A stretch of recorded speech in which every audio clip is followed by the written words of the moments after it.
I'm Lutoff-Perlo, President and CEO of Celebrity Cruises, and we're sitting here on the beautiful magic carpet on the even more beautiful Celebrity Edge. Lisa, is it true that when you started working with Celebrity Edge that you actually stopped the plans for this ship in its tracks and you insisted on going back to the drawing board? Tell me about that. Why did that happen? Well, it was about a month after I was appointed to be President and CEO of Celebrity Cruises, and I had the opportunity to go into the meeting room that the ship was being designed in, and the general arrangement was pinned to the wall, and I just stood there and took a look at it.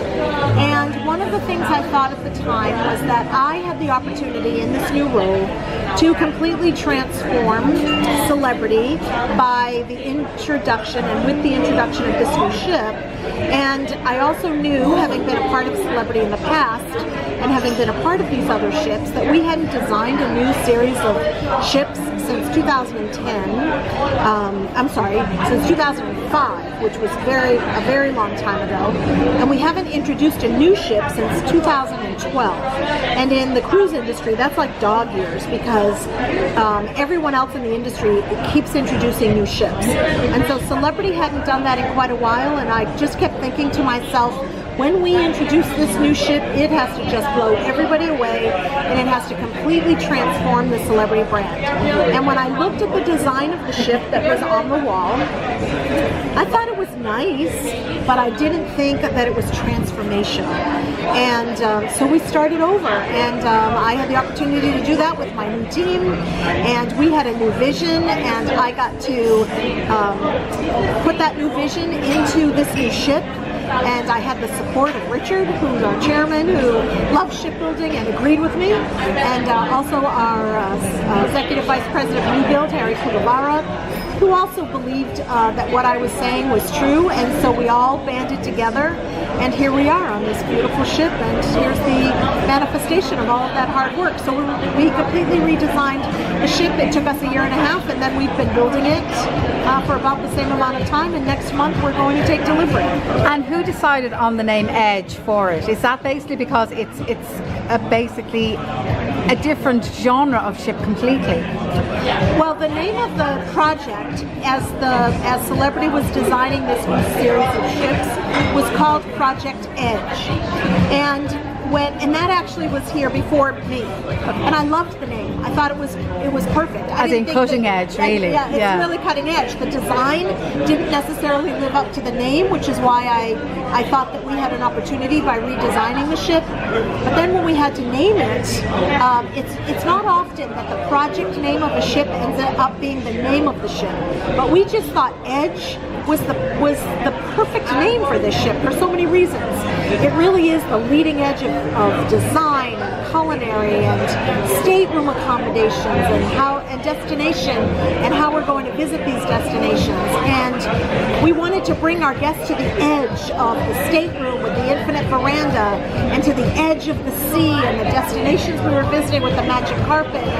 And when you went through the Ocean View Cafe and you saw those two-story windows, uninterrupted windows, where we really want to bring people closer to the destination and closer to the edge. Yeah. It was just the perfect name, and so we named her Celebrity Edge. And do you think that cruising has gone through a huge explosion. Do you think people's demands have really become hard to match, hard to meet at this stage? I don't know if they're hard to match or hard to meet. The stakes are certainly higher. It doesn't matter if you're in the cruise industry or if you're developing a smartphone. Let's face it, the consumer expectations and what they want these phones to do, and all the new features that they're looking for it. You know, if you're Apple, you're facing the same thing. As great as what we've done is, it's got to be even greater next time we introduce something. So I just think it's a consumer-driven market, regardless of the industry that you're in. Certainly the cruise industry has tried to rise up to the ever-growing expectations and changing consumers, what they want, what they care about. Celebrity is all about what people care about, which is why we design our ships the way we do, why we travel to the places we travel, sort of the purpose that we have in the world and what we're trying to achieve. That's why Malala is the godmother of Celebrity Edge. That's right. So we are really trying to appeal to not only the values, but also the way people want to experience the world, and that's why designing a ship that took our guests to the edge was really important because our guests and travelers in general want a deeper connection to the places they go and to the people in the places that we go. And so we're doing that in the places that we take them, but we also wanted to do it with the design of our ship. So I think every brand has an opportunity to up the ante in the way that they feel is the right way to do it with the consumers that they're trying to attract and what those consumers care about, because every brand is looking to attract people who care about the same things that they do. And we were no different, and that's really why a lot of the things that are on Celebrity Edge are on Celebrity Edge. And tell me, this is actually, would this be considered a mid-sized ship? Which seems bizarre to call it when we've seen what we've seen here today. Is it actually a mid-sized ship? It actually is. Oh my God. You say mid-sized, but that's the perfect definition. Yeah. I say medium-sized, but that's the same thing. Believe it or not, this is not a large ship. This ship will hold just under 3,000 people. In the industry today, that's a mid-sized ship. Okay. It's the perfect sweet spot for Celebrity. The way we design ships is more from an experiential versus feature-based perspective. When you attract a modern luxury guest, this is just about the right size, where you can not only offer the right experiences, but in an environment where they're most comfortable, and the ship is not too large. But it's very spacious. It's very spacious, but that's the other thing. People want to experience the beautiful spaces on the ship, and so I'm really glad you noticed that. Yes. Not only is the ship and all of the public spaces spacious, but you look at the ceilings and the heights of the ceilings and the attention to detail, and how we have created an environment where the guests can organically navigate their way through the ship that is natural and isn't disjointed or disrupted. It's more instinctive, really, for them. Very instinctive. Very good. Again, thank you so much for that great word. But that's the purpose that we put behind the ship and the design of the ship. And as Sanjeet was saying today, Sanjeet Manku, who's the world-renowned designer, part of the Joanne Manku design team that we introduced today, as well as the Grand Plaza.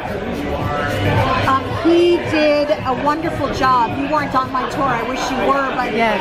He was talking about just how special this ship is and how he rarely works with a client who cares so much and so deeply about every detail and every guest experience that they are maniacally focused that no matter what it takes, we're going to get it right. And we're just really honored to be working with people like Joanne Manku, who share our passion for this ship and the attention to detail and the high design that we were really looking for as another thing that we felt was going to be very transformative about Celebrity Edge.